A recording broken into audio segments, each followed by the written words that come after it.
네, 안녕하세요. 우리 가족 여러분 반갑습니다. 5월 23일 찐시황 시작해 보도록 하겠습니다. 네, 오늘 우리 시장은 뭐 크게 방향성은 없었던 하루였습니다. 양시장이 강보합권에서 마감을 했고요. 다만 좀 수급 쏠림은 가능하게 진행이 되는 그런 시장이었습니다. 특히 원전주들 중심으로 강하게 좀 올라오면서 가는 종목들이 더 가는 그런 시장이 계속 반복이 되고 있는데, 일단은 다음 주 우리 시장 그리고 앞으로 우리 시장 전망 좀 어떻게 해야 될지, 그리고 현재 대응 전략 어떻게 잡아봐야 될지 한번 전문가분과 고민을 해보도록 하겠습니다. 오늘 김동엽 대표님 모셨습니다. 안녕하세요. 네, 안녕하십니까. 네, 일단 오늘 시장 좀 어떻게 보셨는지 호재와 악재도 같이 구분을 해주시죠.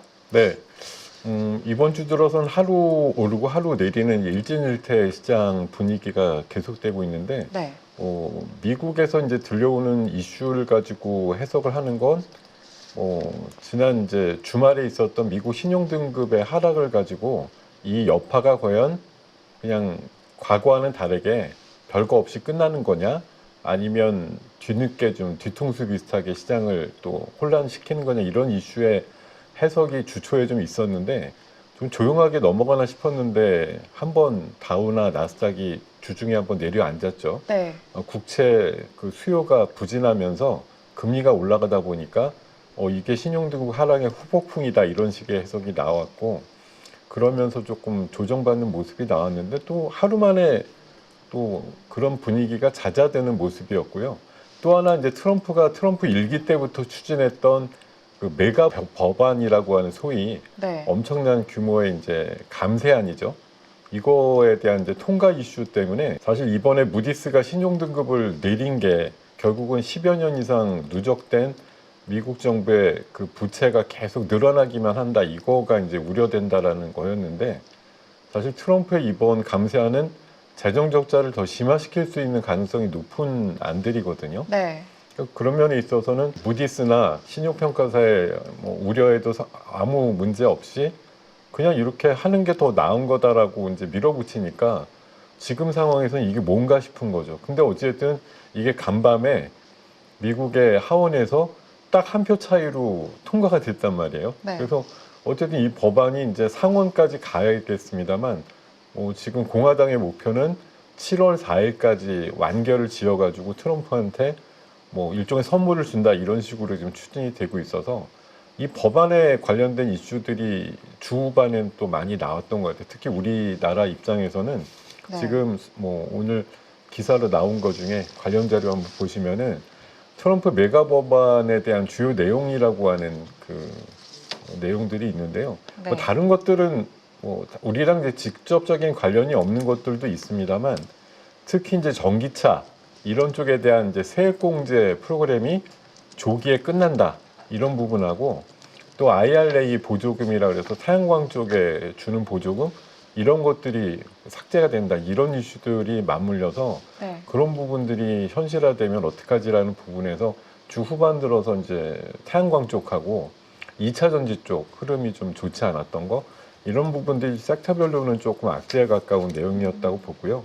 다만 호재로 접근할 수 있는 부분은 역시 AI 투자가 열기를 더하고 있다, 이렇게 말씀드립니다. 뭐냐면 머스크가 로보택시 얘기를 하면서 GPU 100만 개나 쓰는 데이터 센터를 테네시 지역인가 거기다 짓고 있다, 이런 얘기 했었고요. 네. 엘트먼도 챗 GPT의 일일 사용자가 작년 대비해서 4배 늘었다는 소리는 그만큼 AI가 활성화되고 있다라는 이제 반증이기도 하고요.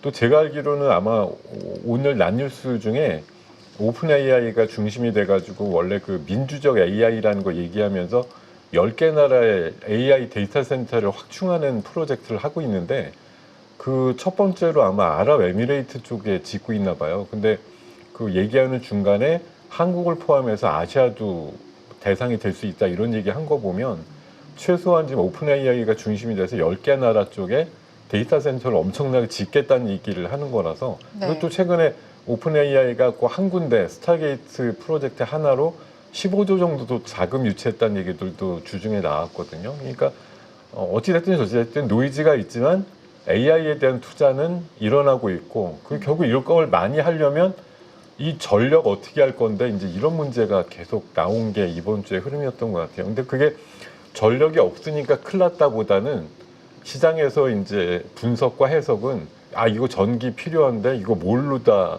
네. 에너지를 믹스를 할 거지 이런 부분으로 이제 아이디어를 많이 가져왔고 또 전력 인프라 관련된 종목들도 많이 올라간 게 시장의 흐름이다라고 볼 수가 있겠고요. 6월 대선을 앞두고 있는 상황에서 상법 개정이라든지 지금 해결이 되어가는 단계잖아요. 금리 인하 시기에 수출하는 나라이기 때문에 굉장히 좋은 흐름이 만들어질 수 있다.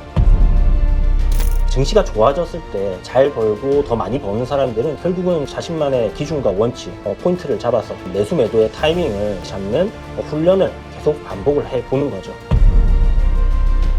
8주 동안 무려 24번이나 되는 라이브를 통해서 트렌드에 맞게끔 대응을 하실 수 있도록 이 부분이 핵심이라고 보시면 될 것 같습니다. 다만 악재로 봐서는 방금도 말씀드렸듯이 태양광과 2차전지 쪽에서 보조금 축소나 폐지에 대한 우려를 가지고 관련된 종목들의 흐름이 좀 약했다는 거. 근데 저게 네. 아직 하원 통과한 거잖아요. 맞습니다. 그러니까 이게 상원까지 가서는 좀 내용이 수정될 수도 있다 이런 얘기들도 계속 있기는 한데 좀 네. 해프닝으로 끝날 가능성은 없을까요? 이번에 근데 트럼프가 뭐 작심을 했는지 모르겠는데요. 원래 이 한 표 차도 굉장히 극적으로 통과가 됐다고 하는데 원래는 통과 안 될 정도로 이 안에 대해서 반대하는 그 공화당 그러니까요. 의원들도 꽤 있었는데 네. 어떤 식으로 윽박질렀냐 하면은 그냥 거의 퇴출시켜버리겠다 이런 식으로 그냥 하면서 반대표를 찬성으로 몇 표 돌려놓는 식으로 해버렸거든요. 그러니까 이게 상원으로 가도 현재 큰 무리표만 없으면 통과가 가능한데 이걸 뭐 입맛에 맞게 또 뭐 수정을 막 해주고 이런 식으로 안 하고 트럼프의 그냥 생각이 많이 담긴 채로 통과될 가능성이 훨씬 높지 않은가 그렇게 생각을 하고 있습니다. 알겠습니다. 자 그리고 네. 네, 트럼프가 푸틴하고 3번 정도 통화를 했어요. 네. 이번에 그 취임하고 나서. 근데 3번째 최근에 이번 주 아마 주총과 하고 나서 푸틴은 전쟁 끝날 생각이 없나 보다 이렇게 주변 사람들한테 얘기를 했대요. 그러니까 본인은 뭐 사실 노벨 평화상까지 좀 염두에 두고 어떻게든 끝내려고 엄청나게 그래도 공을 들이고 있는데 푸틴이 이게 완전히 미꾸라지식인 것 같아요. 생각 좀 해볼게 이러다가 결국은 가서는 뭐 안 하고 있고 지난번에 원래 그 사우디에서 만나기로 한다 그래갖고 그럼 트럼프도 나도 갈게 이랬는데 결국 푸틴이 안 오고 보좌관급 보내가지고 그냥 그나마 고위급이라고 만났지만 정상 간의 만남을 하지 못한 결과도 보니까 이게 트럼프가 나름대로 애를 쓰는 거에 비해서는 네. 별무 효과다 이런 상황이 돼버렸고요. 그리고 오늘 새벽녘에 이제 갑자기 주한미군 감축 얘기가 나와가지고 물론 이거는 제가 악재라고 말씀드리는 게 우리나라 방산주들 오늘 골고루 좋았거든요. 사실 이 이슈에 좀 입각해서 그런 그쵸. 면에서는 호재도 된다고 볼 수 있는데 시장 자체가 오늘 사실 그냥 거의 보합에 가깝게 그냥 지지부진하게 끝났다는 건 저변에 이런 이제 뭐 미국의 어떤 방어 전력이 조금 약화될 수 있다라는 것도 시장에는 조금은 좀 부담이 되는 요인으로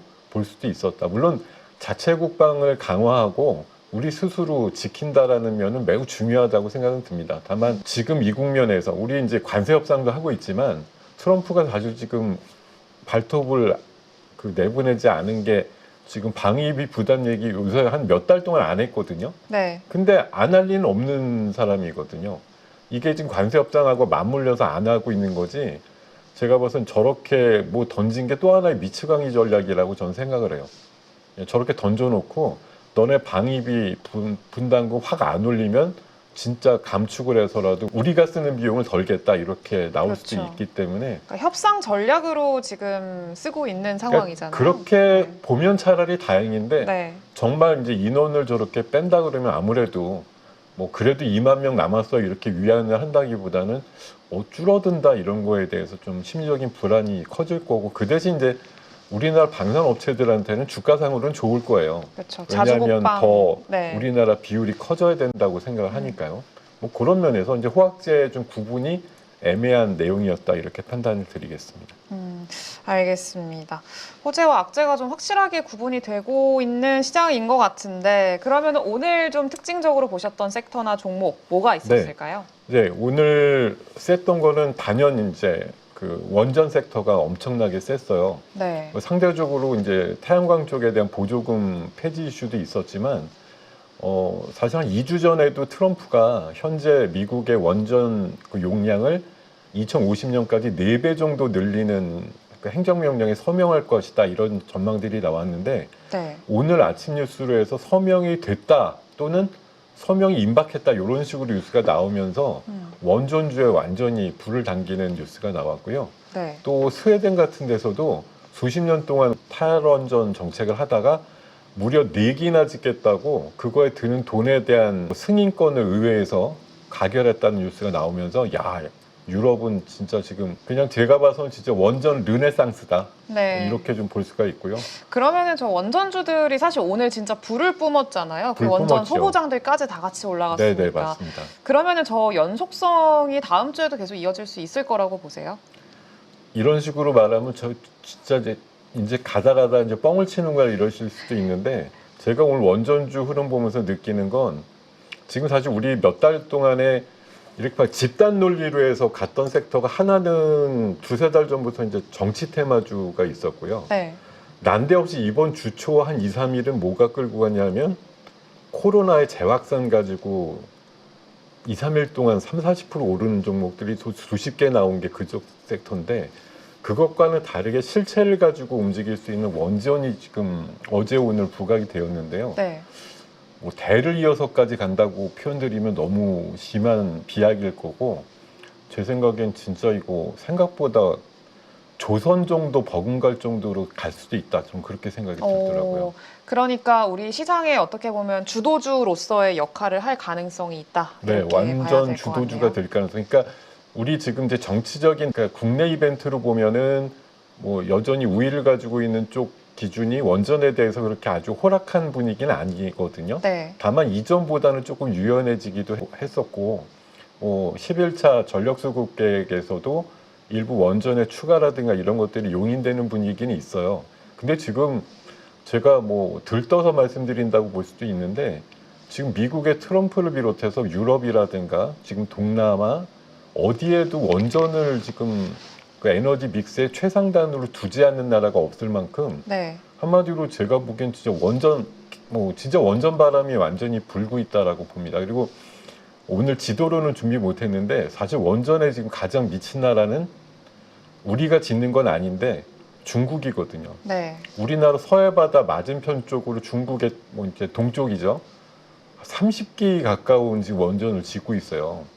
그래서 몇 년 뒤면 머스크가 이를테면 어저께 그런 얘기를 했거든요. 내년도 중반 되면 미국이 전기가 모자랄 것 같은데 미국은 지금 전기 그 용량을 늘리는데 굉장히 지금 안 되는데 네. 중국은 마치 로켓을 쏘아 올린 것처럼 전기 공급량이 엄청나게 늘어나고 있다고 얘기를 하는데 그게 다른 게 아니에요. 원전이 그만큼 엄청나게 빨리 건설을 하면서 뭐 기가와트급의 전기 사용량을 커버할 수 있는 용량들이 계속 증설이 되고 있다는 얘기거든요. 그러니까 이런 부분은 뭐 어차피 그 나라 안에서 쓰는 전기니까 그 나라 안에서 얼마나 잘 만들어내느냐에 있어서는 지금 뭐 미국도 뒤처질 수가 없는 거고 유럽 같은 데도 지금 신재생 갖고 한계가 있다고 보고 러시아의 가스도 일단 이제는 뭐 더 이상 쓰지 못하니까 네. 원전으로 다 몰아가는 분위기 이런 것들이 진짜 훨씬 더 명확해지지 않는가 그런 생각이 듭니다. 그래서 원전은 이거 쉽게 볼 게 아니고 또 우리가 늘 제가 정리를 할 때 말씀드리지만 원전은 우리나라가 정말 잘하는데 세계 수준급이라는 거죠. 그쵸. 그래서 미국 쪽 그 웨스팅하우스가 주장하는 지적재산권의 문제도 얼마 전에 타결을 그럭저럭 봤다고 보기 때문에 뭐 수출에 있어서 어떤 장애도 사실 없습니다. 이번 체코 원전이 본계약을 못한 게 못내 아쉽지만 뭐 프랑스라든가 그 유럽 쪽 연합에서의 그런 딴지도 네. 결국은 뭐 사필 규정으로 돌아간다고 보면은 드디어 이제 유럽 쪽에 물꼬가 트이게 되었을 때 연달아서 아마 수주에 대한 낭보가 나올 수 있는 가능성이 충분히 있지 않느냐 그런 생각이 듭니다. 알겠습니다. 예, 그리고 이제 코인 쪽도 좋아요. 지금 비트코인 계속 어제 오늘 조용히, 사이에 네. 신고가 냈잖아요. 네. 11만 불대로 올라섰고요. 그리고 그 미국 상원에서 지난 19일 날 스테이블 코인 그 법제화를 승인을 했거든요. 네. 그리고 우리나라도 지금 어느 당도 코인에 대해서 부정적인 데가 없어요. 그래서 아마 누가 되더라도 7, 8월쯤에 뭐 STO 같은 토큰 증권 포함해서 코인에 대한 법제화 이슈가 굉장히 좀 긍정적으로 물살을 탈 거다라는 얘기 나오다 보니까 코인주들이 굉장히 세게 올라가는 면들이 있고요. 오늘 이제 아까 말씀드렸던 그 주한미군 이슈 때문에 방산주가 골고루 좀 오르면이 있었고, 제가 여기 건자랑 증자 써놨는데 건설주랑 증권주가 그렇게 잘 가요 지금. 네. 그런 네. 흐름이 오늘도 보면 현대건설, DL, ENC, 대우건설 전부 다 신고가고요. 네. 삼성증권, NH투자증권, 대신증권, 증권주 맨날 신고가고 그런 흐름들 계속되고 있거든요. 그럼 지금의 주도 섹터가 다음 주 시장에도 계속 괜찮은 섹터라고 보세요? 저 네. 네 개. 네. 음, 답을 먼저 말씀드리면 거의 저는 무조건에 가깝다고 생각합니다.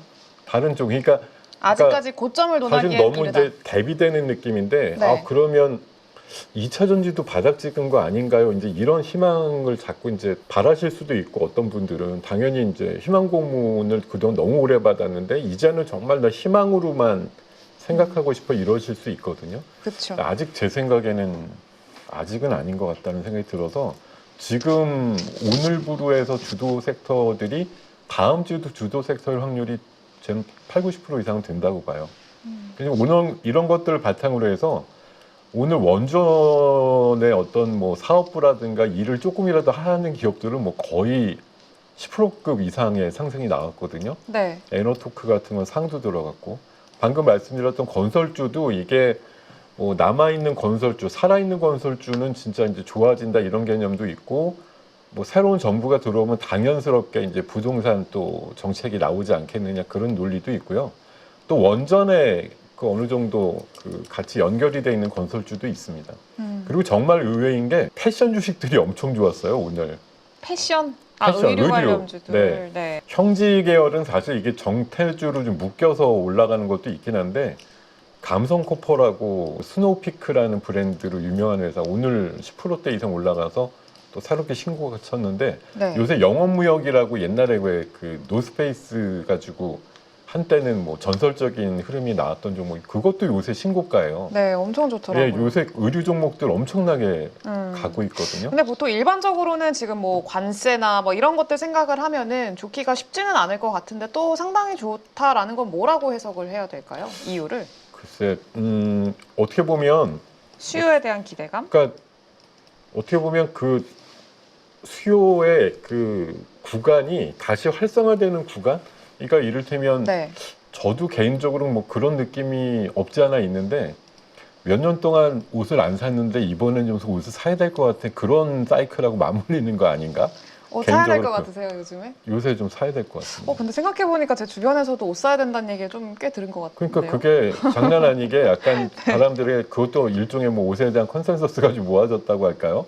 그런 부분들이 네. 좀 없지 않아 있는 것 같다는 생각이 들고, 또 이제 계절적으로 이제 가벼운 옷을 또 막 입어야 되는 그런 또 간절기에 가까워서 그런지, 그리고 또 옷에 대한- 중국도 이제 소비 진작 좀 맞아요. 하고 있는 상황이잖아요. 네, 맞아요. 지금 저 감성코퍼 같은 경우도 대만이라든가 중국 쪽에 매장을 계속 늘리고 있는 상황이라서 어떻게 보면 중국 내수 관련주의 한 단편으로 볼 수도 있거든요. 네. 그리고 이제 원전이 올라가고, 또 아까도 말씀드렸지만 전력이 모자라요.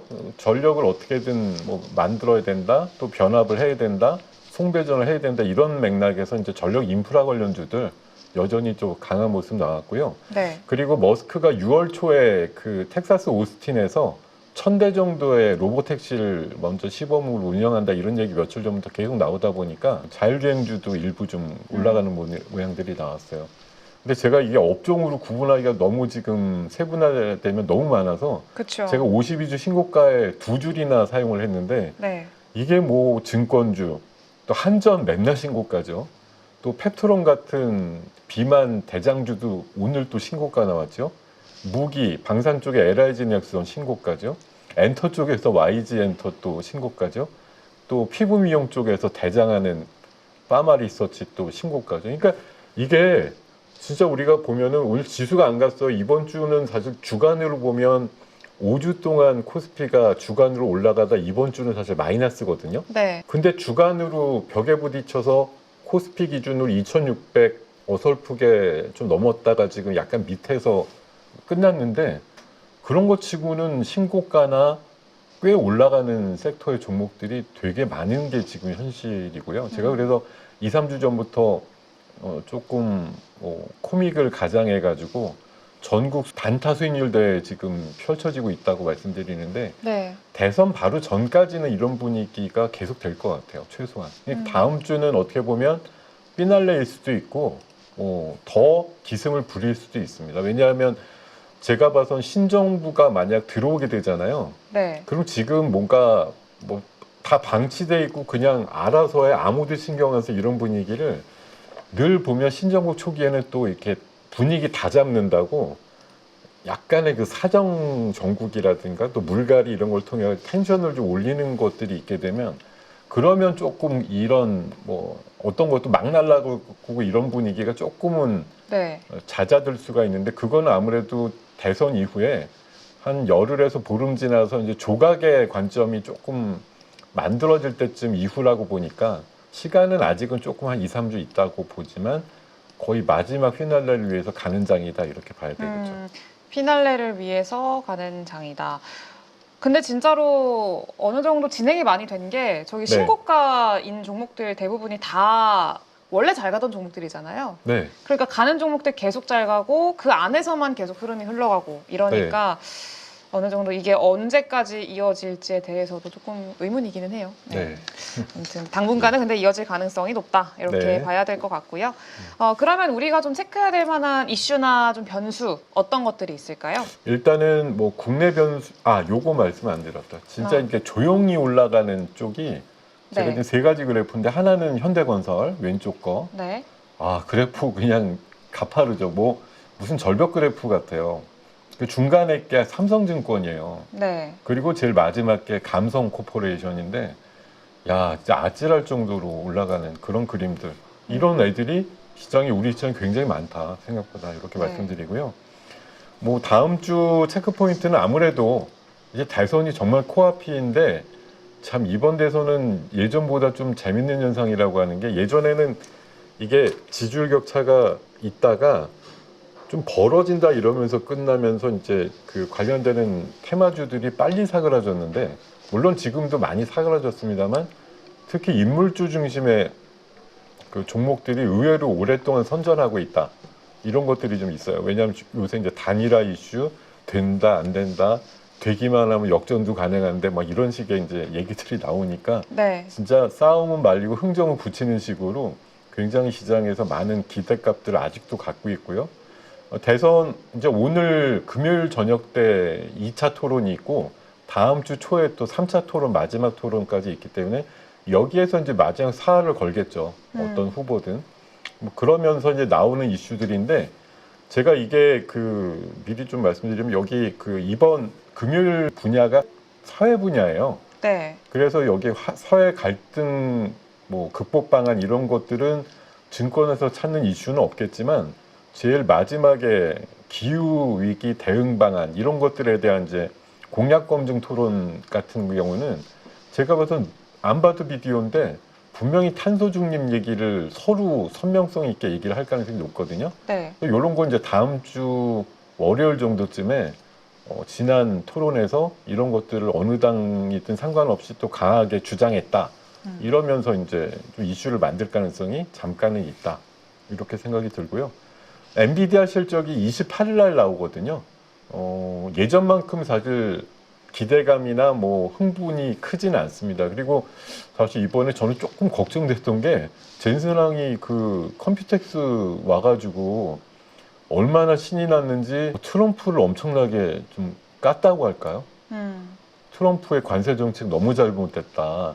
엔비디아, 그러니까 본인 입장에서는 좀 억울할 텐데 자기네들에게 고성능 칩을 중국에 팔지 못하게 하면서 자기네들도 손실이었지만 네. 오히려 못 파니까 중국 애들이 자체적으로 막 연락에 만들어가지고 기술을 오히려 따라잡은 거 아니냐.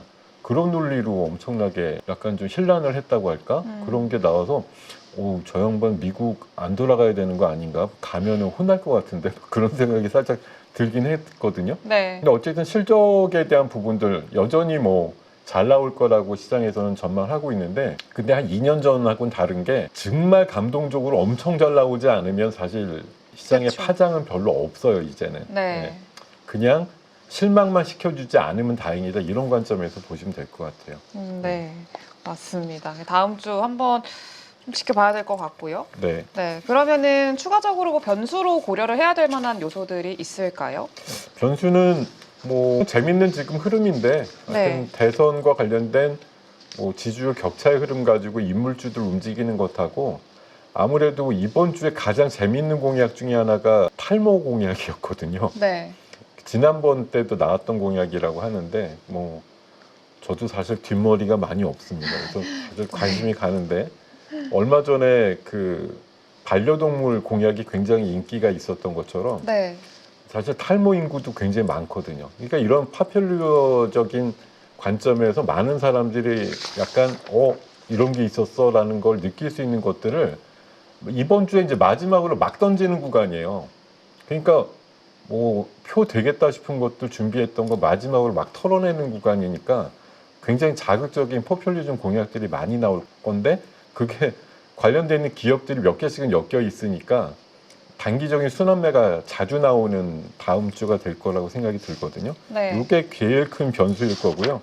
그리고 이번에 이제 트럼프가 이렇게 던진 것처럼 뭐 주한미군 감축이라든지 또 세상을 놀라게 할 어떤 이슈들을 행정명령식으로 막 윽박지르고 뭐 우리나라랑 직접적인 관련이 없지만 이번에 뭐 하버드 같은 경우 지금 유학생 못 받는다고 지금 오늘부터 그러니까요. 그렇게 나왔는데 하여튼 그런 파장이 좀 있는 정책들이 트럼프의 입이나 서명을 통해서 나올 가능성 충분히 다음 주에도 예견이 되고 있으니까 네. 그런 것들 체크 잘 하시면 될 것 같습니다. 알겠습니다. 그러면 지금 시장, 다음 주 시장에서 좀 우리가 주목해야 될 만한 종목은 뭐가 있을까요? 네, 그거 빨리 좀 접근을 해보겠습니다. 네. 자, 역시 대선 쪽으로 아까 말씀드렸듯이 탄소 중립 이슈 한번 보시면 좋을 것 같고요. 네. 그리고 머스크의 그 로보택시 이슈에 대해서 다음 주가 이제 5월 마지막 주기 때문에 6월 달 이 로보택시에 대한 기대값이 가장 이제 높게 나오는 한 주가 될 것 같아요. 그래서 제가 6월 말이지 않아요? 아닌가? 6월 주간 말이었던 것 같아요. 날짜는 정확히 제가 네. 모르겠어요. 6월이라고만 얘기를 하고 있어서 네. 그냥 6월 중간값 정도로 생각하고 봐도 음. 기대값은 충분히 나오는 구간이다라고 생각하고요. 네. 그리고 관세 공포 때문에 미국에서 구리 사재기가 지금 나오고 있대요. 아까 보면 풍산이 오늘 제법 올랐는데 네. 지금 재고 바닥이고 중국에서 지금 상하이 프리미엄이 급등하고 있다고 하니까 밑에다 지금 이구산업 대창 풍산 말씀드려놨는데 구리 가격 올라간다 그러면 뭐 구리 관련주들 다음 주에 좀 보셔야 되지 않을까 생각이 들고 그리고 아스코라고 또 하나의 이제 미국 쪽에서 열리는 암 학회거든요. 네. 요게 30일부터 6월 3일까지 있으니까 다음 주 말부터인데 아무래도 이게 항암인데 사실 항암보다도 더 관심 많은 게 비만이에요. 왜냐하면 그 비만이 모든 지금 만병통치약 쪽으로 가면서 암도 결국은 막을 수 있는 약 이런 식으로 막 그 광고가 되거나 IR이 되기 때문에 네. 오늘도 펩트론이 뭐 사상 최고가를 나타내면서 셌거든요. 이게 지금 제목 그대로 1년 동안 6배가 올랐는데도 지금 맨날 신고가를 경신하고 있으니까 이런 이제 비만 약에 대한 거. 근데 얘가 한 달에 한 번 주사 맞으면 한 달 동안 약효가 유지되는 그런 거에 대한 특허를 지금 계속 나라별로 받고 있어요. 그리고 우측 하단에 있는 건 이제 경구용 먹는 비만 치료제 관련주들도 최근에 굉장히 핫하거든요. 오늘도 인벤티지랩, 뭐 D&D 파마텍 이런 것들 꽤 강하게 흘러갔거든요. 이런 것들 위주로 해서 아스코에 참가하는 기업들 관련된 종목들이 다음 주에 좀 움직이지 않을까 생각이 듭니다. 네. 그리고 역시 뭐 원전은 아까도 제가 대를 이어서까지는 아니더라도 일주 단위로 봤을 때는 아직까지 연장된다고 보는 거고요. 뭐 각 나라 대륙별로 해서 원전에 대한 이슈가 계속 쏟아지니만큼 제가 밑에다 판이 커진다고 말씀드렸는데 진짜 그냥 판이 엄청나게 커지는 시대가 온 것 같아서 원전은 정말 어느 정도 비중은 포트에 담아 놓으시는 게 좋겠다 이런 말씀을 드립니다. 그래서 이런 것들 종합하면 사실은 제가 평소에 그냥 매번 이 표로다가 정리해서 드리는 거랑은 조금 차이가 있는데 네. 제가 지난주부터 이 빨간색을 표시를 하고 있어요. 왜냐하면 오늘 또는 이번 주 주간 단위에서 52주 또는 6개월 신고가를 띄는 종목들인데 아까 우리 이사님도 말씀 주셨지만 여전히 시장은 이거 불편해 하시지 않았으면 좋겠는데 그냥 가는 말이 계속 가는 시장이라서 네. 이런 빨간색에 대한 그 관점들이 늘 더 많아질 뿐이에요. 지금 보면 제가 이거 한 20여 개 종목으로 뭐 비만, 조선, 방산, 보안, 실적, 이제 코인을 좀 넣었는데 네. 중국까지 포함해서 보면 그냥 중국 요새 한알령 조금 죽은 거 아니야? 뭐 이렇게 보시는데도 파마리서치 APR 맨날 신고가고 YG엔터 오늘 신고가였고 SMG엔터 맨날 신고가고 이렇게 계속 흐름들이 이어지고 있음을 주목을 하실 필요가 있다. 이렇게 말씀드리겠습니다. 알겠습니다. 비만, 조선, 방산, 보안, 실적, 코인, 중국. 네, 말씀 주신 내용들 잘 참고해서 다음 주 시장 대응해 보도록 하겠습니다. 지금까지 고생해 주신 김동엽 대표님 감사합니다. 네, 고맙습니다. 6월 대선을 앞두고 있는 상황에서 상법 개정이라든지 증시 활성화에 대한 그런 기대감들이 분명히 만들어질 거라고 생각을 하고 있고요. 트럼프가 고관세를 매기는 부분들이 지금 해결이 되어가는 단계잖아요. 금리 인하 시기에 수출하는 나라이기 때문에 외국인들까지 들어오게 된다라고 하면 굉장히 좋은 흐름이 만들어질 수 있다. 증시가 좋아졌을 때 잘 벌고 더 많이 버는 사람들은 준비가 되어 있는 그런 사람들이거든요. 명확하게 어떤 사야 되는 기준, 팔아야 되는 기준, 원칙이 안 잡혀 계신 분들은 자신만의 기준과 원칙, 포인트를 잡아서 매수 매도의 타이밍을 잡는 훈련을 계속 반복을 해보는 거죠. 8주 동안 무려 24번이나 되는 라이브를 통해서 트렌드에 맞게끔 대응을 하실 수 있도록 그러한 훈련을 진행하는 이 부분이 핵심이라고 보시면 될 것 같습니다. 복잡한 이론보다는 시장 흐름을 파악하는 눈과 타이밍을 잡아가는 그런 포인트라고 생각하시면 됩니다.